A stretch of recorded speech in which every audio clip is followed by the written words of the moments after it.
Muy bien, pues muy buenos días a todos. Quiero saludarlos muy respetuosamente a todas nuestras autoridades del estado, del municipio de Naucalpan. Quiero saludar también a todos los miembros de nuestro presidium en esta mañana y a todos nuestros congresistas, que la verdad creo que todos estamos disfrutando de este congreso. Yo al menos lo estoy disfrutando mucho porque me da la oportunidad de ver con esperanza que es posible que construyamos juntos un futuro mejor, especialmente en este momento en que México lo necesita y nos necesita a todos unidos.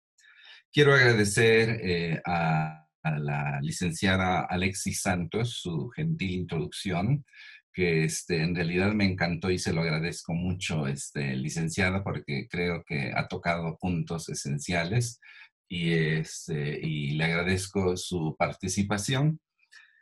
El Congreso nos está sirviendo aquí en el Estado de México, diría yo, para hacer una presentación en sociedad de la libertad religiosa, porque a lo mejor no la conocemos suficientemente y sobre todo es la ocasión para comenzar a implementarla y que todos nos demos cuenta cómo la libertad religiosa contribuye de una manera concreta y eficaz al desarrollo en nuestro estado, sobre todo un desarrollo con rostro humano. Entonces, la libertad religiosa nos hace redescubrir y revalorar que la fe que profesamos las distintas asociaciones religiosas presentes aquí en el estado, eh, podemos aportar al desarrollo del Estado nuestra contribución y que nuestra fe tiene una proyección social. Quizá algunos piensen que o consideren que la religión es algo privado, ¿verdad? Y que ahí debe mantenerse solamente en un contexto de la persona o en todo caso de la familia o en todo caso de un espacio, de un templo, de una iglesia. Pues no, la libertad religiosa es un derecho humano, como bien dijo la licenciada, y tiene una proyección y una situación de relación con las distintas instituciones del Estado dentro de un marco jurídico que todos queremos respetar. Quiero empezar el día de hoy mi participación poniendo en una pregunta dentro del contexto de todo nuestro Congreso. ¿Puede en serio la libertad religiosa en nuestra cultura democrática colaborar a construir la paz? Sobre todo preguntándonos cómo. Quiero adelantar la respuesta de antemano diciendo sí. En nuestro Congreso, la importancia de la libertad religiosa en la cultura democrática para la construcción de la paz sí puede colaborar y desde la familia, porque la familia es la primera escuela de socialización en la paz. Pero para ello, y este es precisamente el tema que hoy quisiera compartir con ustedes, es necesario dejar de considerar a la familia como un objeto y redescubrirla como un sujeto social y un sujeto religioso, toda ella. El redescubrir esta familia como un sujeto vivo y activo, que es protagonista de su propio desarrollo. Y esto es muy importante porque a veces pensamos que hablar de familia es hablar de los miembros de la familia y no siempre la consideramos como un todo, con su identidad propia, con su dignidad, con su realidad. Y la familia así, una familia sana y fuerte, se convierte en luz que no es conveniente mantener apagada como tal. Entonces, de entrada, quiero invitarlos a todos a descubrir que la familia es un todo y que es mejor enfocarla así que enfocarla únicamente desde sus partes, que son sus miembros, o desde sus necesidades familiares. La familia es más que eso. Y por otro lado, también es importante redescubrir el valor de la familia en la sociedad porque como decía Juan Pablo II, el futuro de la humanidad pasa por la familia. Seguidamente, quisiera también citar un principio que se ha convertido para nosotros los mexicanos y también para el mundo en una luz muy especial, y es una frase de alguien que todos queremos y conocemos, nuestro querido Benemérito: el respeto al derecho ajeno es la paz. Y esto, decía él, entre los individuos como entre las naciones. Y hoy pudiéramos ampliar un poquito diciendo, entre las instituciones, entre las personas, entre las diferentes formas de pensar, el respeto al derecho ajeno es la paz.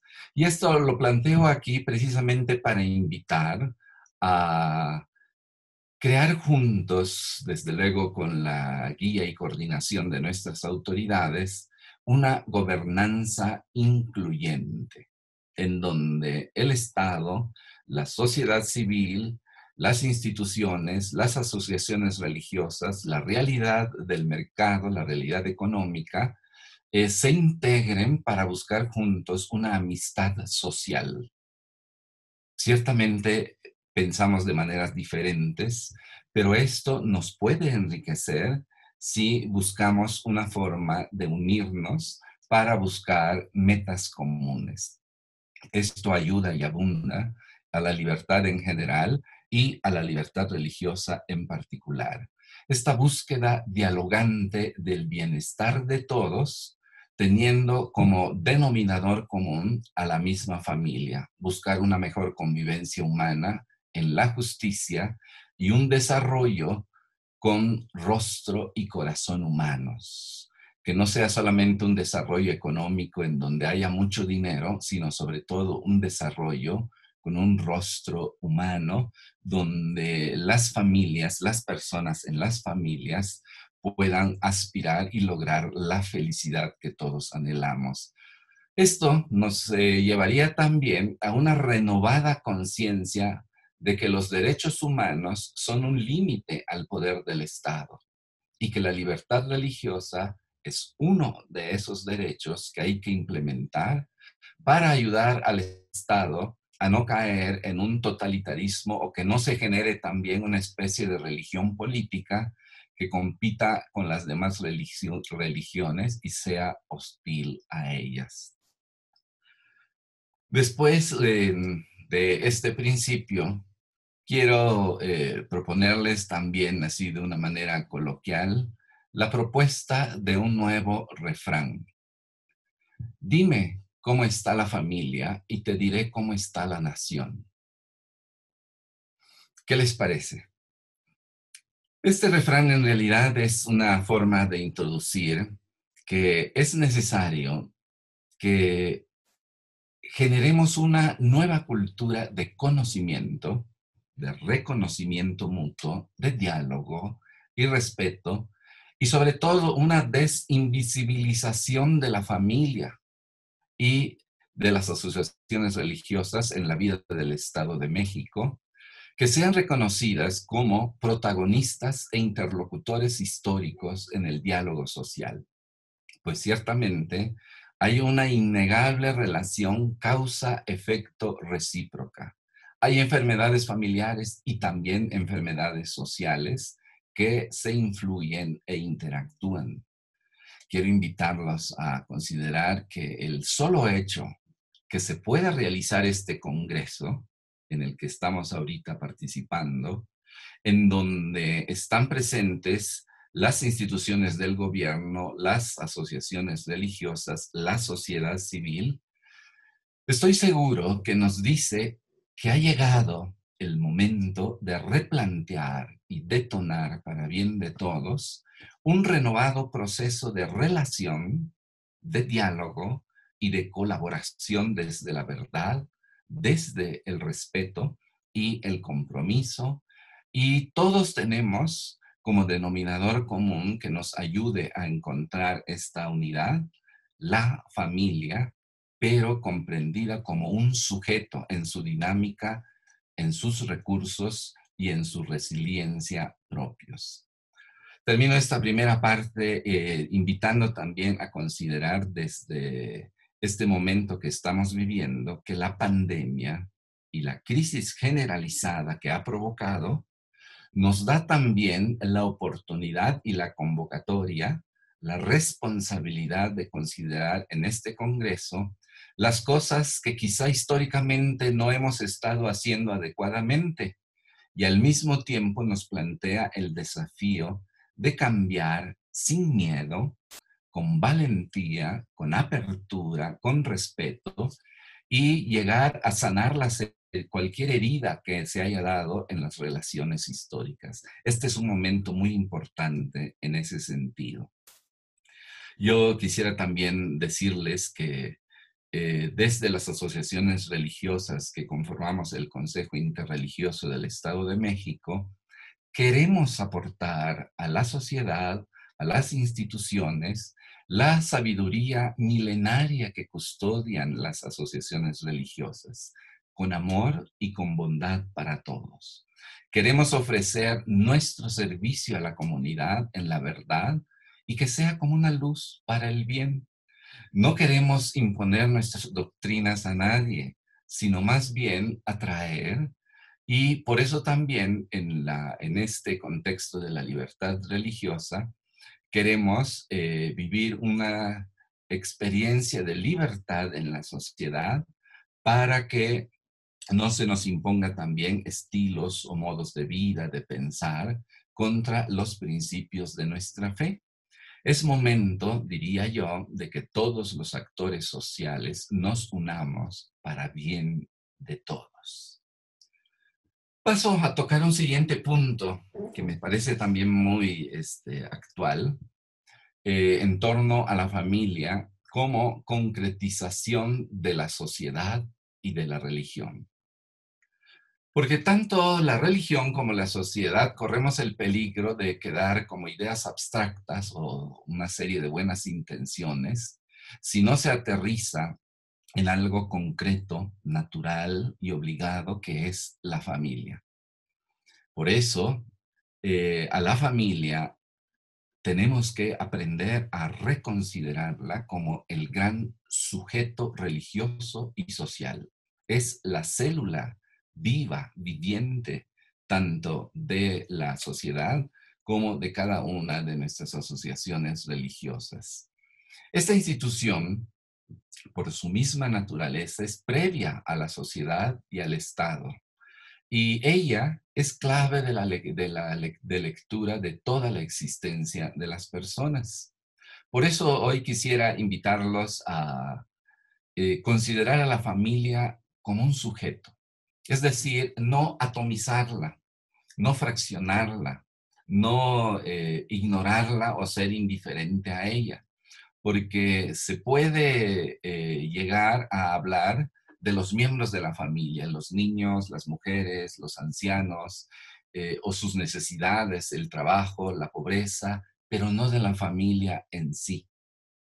Y entonces se le trata como un objeto al que hay que darle o quitarle cosas. Le damos dinero a la familia, le damos elementos para que construya su casa y todo. Y sí, y ojalá se pudiera hacer siempre, pero no alcanzamos a comprender que la familia es un todo de relaciones y que también su pobreza puede ser no solo material, sino también de relaciones. Una pobreza incluso que en algunas ocasiones puede ser moral, de abusos y de injusticia en la familia. Y a veces se puede constatar que en la práctica se ayuda al individuo o a una parte de la familia, pero no a la familia como tal. Quisiera también aprovechar esta ocasión para invitar a reconocer que las familias o la familia como sujeto, con sus propios desafíos y demandas específicas, no tiene un foro en el que pueda hablar como tal. Creo que ni en las asociaciones religiosas, ni en el espacio público, ni en la política, la familia tiene voz y por lo tanto quisiera yo invitar a considerar si no es el momento para dar este salto de calidad y otorgarle a la familia entre nosotros un foro en donde ella pueda hablar de sí misma, de su identidad y de sus necesidades. Me parece también importante en este contexto hablar de la educación. La educación, ¿por qué es importante en las asociaciones religiosas y su vinculación a la familia? Porque la educación es una encomienda religiosa a la familia. Existe para las asociaciones religiosas una encomienda milenaria, es decir, no reciente, del deber y el derecho de educar a los hijos, es decir, transmitirles los valores y formar en ellos las virtudes que se desprenden de su fe y de su libertad religiosa. Por ejemplo, en la Biblia judeo-cristiana, desde hace más de 4000 años, se le dice a la familia que ella es la que debe educar, no las instituciones externas a ella. Por eso me atrevo a sugerir en este foro que a lo mejor es oportuno que entonces ahorita aprendamos a distinguir entre educar e instruir para distinguir dos espacios propios. La familia educa y el Estado instruye. La familia educa integralmente y el Estado instruye e informa para bien del individuo. Porque a la familia le toca precisamente transmitir el sentido trascendente de la vida. Y esto se desprende de la fe y del amor, por lo que, por razones obvias, diría yo, es a la familia a la que le toca educar a los niños. Ciertamente, el Estado debe poder ayudar solidariamente a la familia con la instrucción en la información científica, pero en la educación integral, respetando el principio de subsidiariedad, el Estado debe imponerse a sí mismo una frontera que no debe cruzar nunca: la educación. Sí puede tutelar la instrucción y toda la formación científica, etcétera, ¿verdad? Pero precisamente porque la instrucción y la información debe ser laica, la educación no, porque en ella se forma integralmente a la persona y eso le toca a la familia porque incluye el elemento religioso, que es criterio que forma a los niños para que ellos sepan, aprendan a rechazar con las virtudes aquello que se opone a su fe y a su moral, eso que le transmite la familia.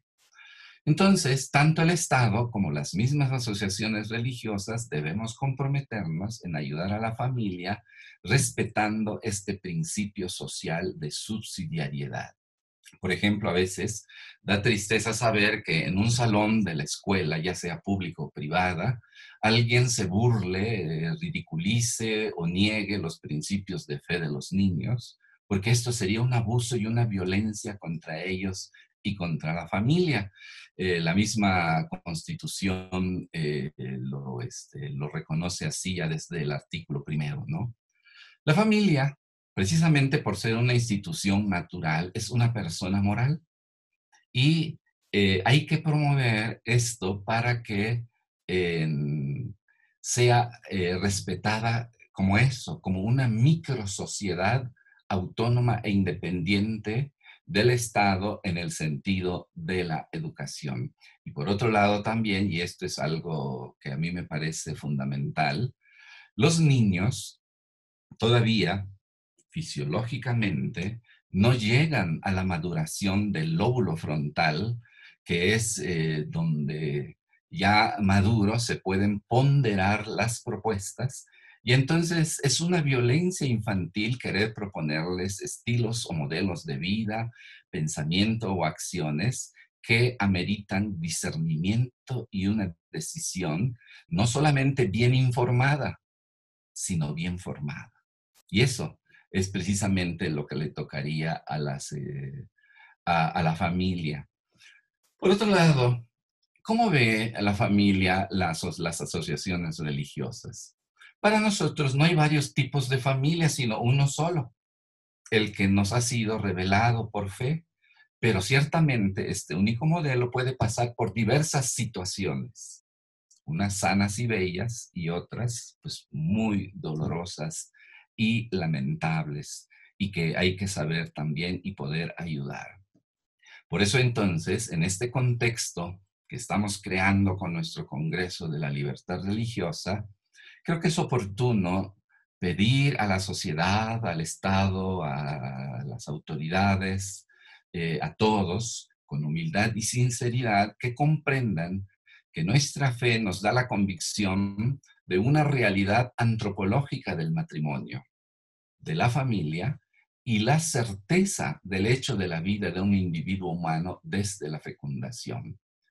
Creo que no está fuera de lugar que en nombre de la libertad religiosa solicitemos a todos que no nos pidan o presionen para que renunciemos a esa visión y convicción de fe, sino que fraternamente, en un diálogo abierto, pedimos un respeto en un clima de diálogo, que podamos nosotros vivir esta libertad religiosa en un marco abierto, libre, sin presiones ni legales ni sociales, porque nosotros reconocemos y creemos en la identidad originaria de la familia y las distinguimos de otras concepciones convencionales, algunas de ellas muy recientes. Solo quiero subrayar también un aspecto: distinguir no es discriminar, sino solo precisar la propia identidad y convicción, fortalecerla. El requisito entonces para esto, sin duda, que sería un diálogo serio y honesto, abierto, y porque para poder dialogar, uno de los requisitos fundamentales es tener bien clara la identidad de los que vamos a dialogar y el respeto, desde luego. Nosotros respetamos el derecho de las personas a creer o pensar dentro del marco de los mismos límites de la libertad religiosa. A veces alguien he escuchado que cree que nuestros planteamientos no son científicos, son religiosos. Es decir, están al margen, o quizá alguno llegue a creer, de la ciencia. Yo quisiera decirles, no es así. Nuestro planteamiento es de fe, es de teología, pero también de filosofía. Y con nuestro patrimonio, nosotros podemos aportar al diálogo científico toda nuestra experiencia filosófica y jurídica. Tenemos nosotros siglos de experiencia en esto. Quisiera así como citar de paso cómo en Alemania, por ejemplo, distinguen oportunamente las ciencias. Están las que se llaman las Geisteswissenschaften y las Naturwissenschaften. En la primera están las ciencias filosóficas, la ética, la antropología, de todo lo que es la reflexión, que abordan la verdad, la esencia y el sentido de la vida humana. Las otras, obviamente, se dedican más al aspecto funcional, práctico de la vida humana, que desde luego también es necesario. Por lo tanto, cuando nosotros aportamos nuestra visión antropológica sobre la familia, pues yo diría, no nos sentimos al margen de la ciencia. Por el contrario, la filosofía es la forma más científica de abordar al humanum integrum, es decir, al varón y a la mujer, y no solamente, por decirlo de alguna manera, desde el microscopio o las probetas de laboratorio, o a veces también se hagan algunas lecturas así un poco ideológicas de la realidad y de las legítimas necesidades humanas. Nosotros nos basamos, pues, en nuestras propuestas en una antropología filosófica que reconoce la verdad e igual dignidad de la persona, varón y mujer, sus bellas diferencias, eh, no compartir también algunos planteamientos que nos parecen deconstructivos y que ha generado, por ejemplo, una ideología así como heterofóbica, ¿no? Que no acepta una realidad antropológica que es evidente, que es biológica y que es también inmutable. El, Primer paso para reconstruir el tejido social entonces, pasando ya a la familia, es sacar a la familia del apagón en que la tenemos, pero no manipulándola ni por medio de un reduccionismo.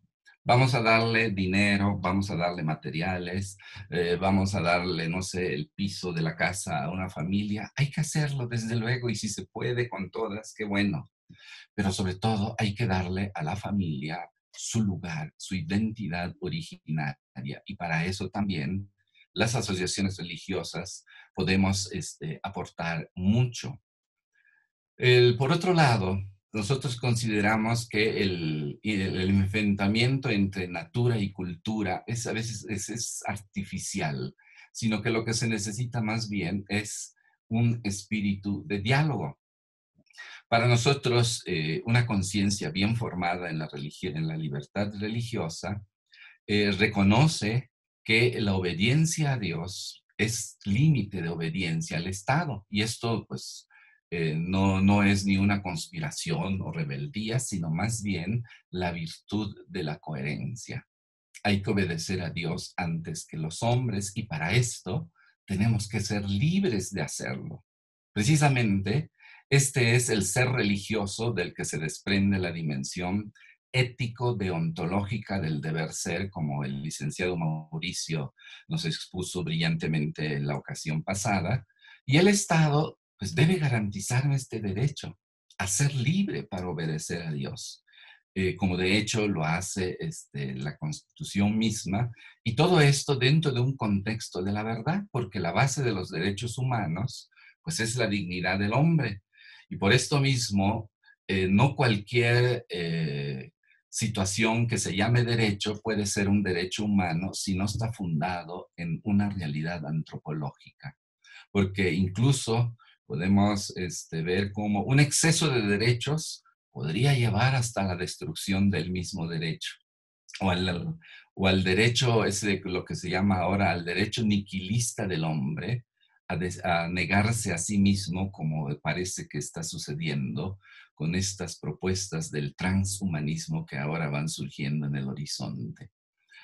Quiero ya, para ir apuntando hacia la conclusión, en resaltar el deseo y el compromiso de las asociaciones religiosas que conformamos el Consejo Interreligioso del Estado de México a extender una mano amiga para construir juntos nuestro Estado, una sociedad en donde todos podamos tener paz, donde todos podamos alcanzar ese desarrollo armonioso que nos lleva a vivir pues como una sociedad renovada.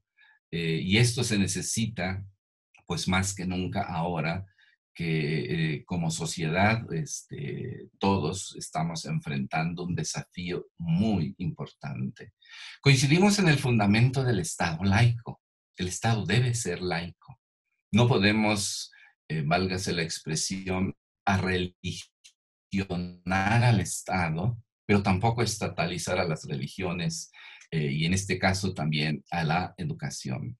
Por otro lado, las creencias de las asociaciones religiosas pues no se limitan solo al área doctrinal, no es solamente un conjunto de enseñanzas, sino también al culto, a la moral y a la ética que se desprende de esa doctrina y que de manera especial constituye para cada asociación religiosa un signo y testimonio de la autenticidad de su fe.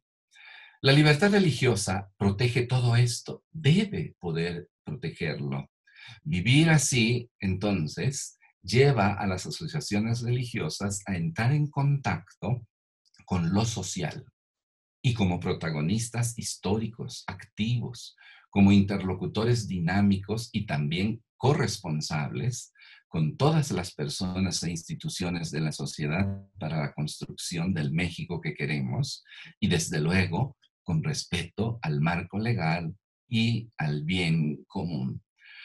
Como les mencioné en una intervención anterior, les decía yo cómo el doctor Martin Luther King, un pastor evangelista, decía, he tenido un sueño y quiero concluir ahora precisamente con este sueño compartido, invitarlos a compartir este sueño, un Estado de México donde la libertad religiosa sea un elemento que colabore a construir la cultura democrática que necesitamos y en ello también reconocer que para lograrlo la familia es fundamental.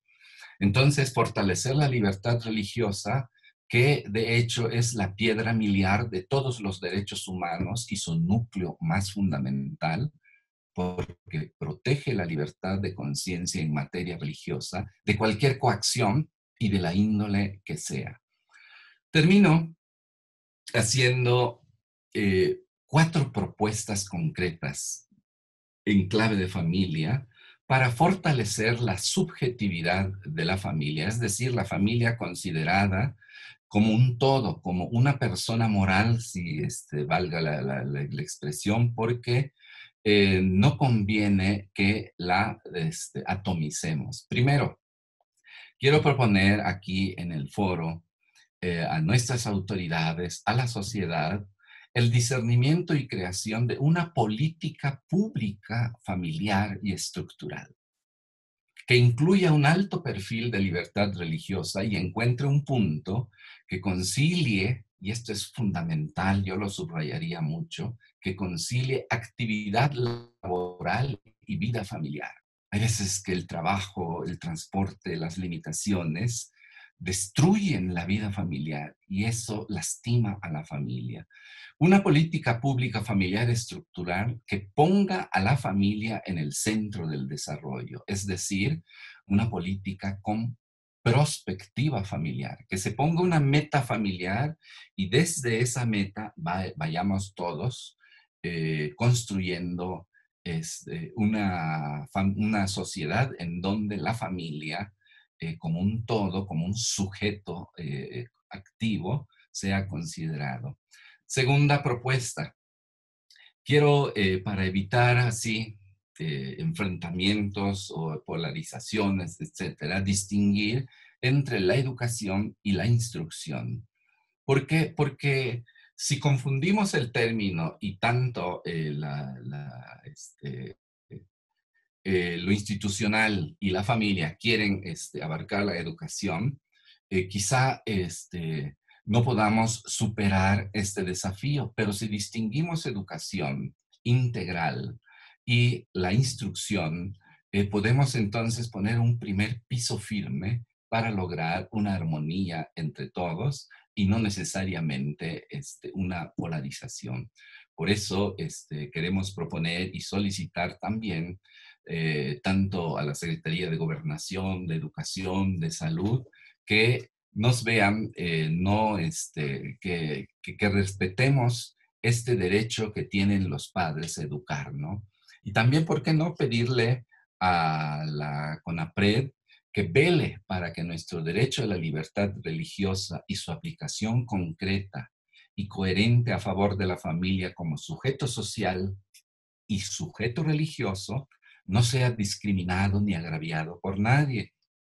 A las instituciones que atienden a la niñez, por ejemplo, la CIPINA, que proteja a nuestros niños de ser violentados con propuestas que vayan contra los principios de fe de los padres.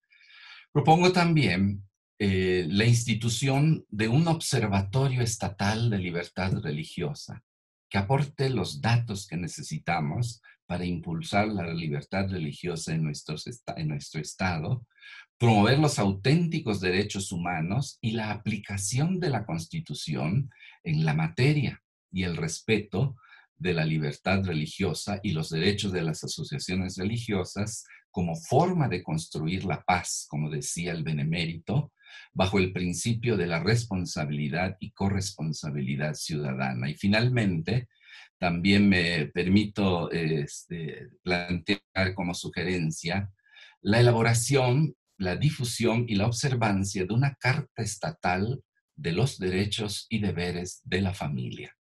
Porque si no conocemos a la familia como lo que es, si solo la vemos desde sus necesidades materiales, la pobreza, que desde luego también es real, Y si solo la vemos desde sus partes y no atendemos las relaciones que conforman la familia, sus necesidades, si no escuchamos la voz de la familia, pues no la vamos a llegar a conocer ni apoyar como es debido.